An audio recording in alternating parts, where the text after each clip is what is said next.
उभारलेलं आहे. आम्ही फक्त पाठिंबा देण्यासाठी इथं आलो आहे, रात्री इथं राहिलो यांच्याबरोबर. या सगळ्यांच्या मागण्या एवढ्याच आहे की ऑक्टोबर महिन्यामध्ये एक GR म्हणजे इलेक्शनचे GR काढण्यात आला. तो GR हा अनुदानाचा GR आणि अजूनपर्यंत 10 महिने झाले, इलेक्शन झालं, मतदान झालं, सत्तेत तुम्ही आला आणि 10 महिने झाले तरी अजून अनुदान हे आमच्या या सर्व शिक्षकांना तुम्ही दिलेलं नाही. या शिक्षकांची मागणी आहे GR प्रमाणे जे काय तुम्ही ठरवलं आहे ते तुम्ही लागू करा. आता याच्यासाठी तुम्ही काल बघितलं असेल 12-13 हजार लोक आली होती, आता 18-1 हजार लोक इथं आलेली आहेत. काल प्रेशर वाढल्यानंतर आणि या सर्व शिक्षकांनी भूमिका घेतली की आम्ही जोपर्यंत निर्णय घेतला जात नाही तोपर्यंत इथून हलणार नाही.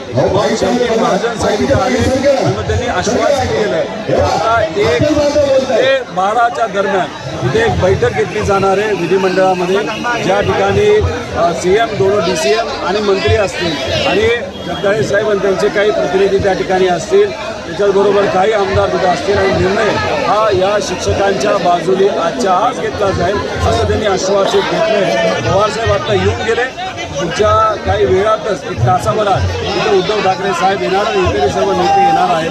त्यामुळे या सर्व शिक्षकांचा विषय आजच सुटेल असं आम्हाला सगळ्यांना वाटतं.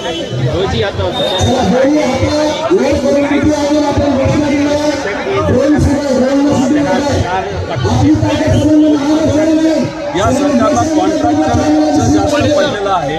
कॉन्ट्रॅक्टरचा पैसा काढायचा असेल, एखादं टेंडर काढायचं असेल तर ह्यांना वेळसुद्धा लागत नाही. पण एखाद्या शेतकऱ्याला, कष्टकऱ्याला, शिक्षकाला, माता भगिनीला, महिला सुरक्षेचा एखादा निर्णय घ्यायचा असेल तर त्या ठिकाणी वेळ घेतला जातो. आता हा GR 9 महिने झालं काढून झालेला आहे, इलेक्शनच्या आधी काढलेला आहे, तर अंमलबजावणी अजूनपर्यंत झालेली नाही. त्यामुळे हे सरकार कुठेतरी सामान्य लोकांच्या प्रश्नाकडे दुर्लक्ष करते असं आपल्याला म्हणावं लागेल. पण कॉन्ट्रॅक्टरकडे तुम्हाला आज दुर्लक्ष करावंच लागेल. 1000 कोटी कुठल्याही कॉन्ट्रॅक्टरचे बाजूला ठेवा, पण 1000 कोटी आमच्या या शिक्षकांना तुम्हाला द्यावेच लागेल.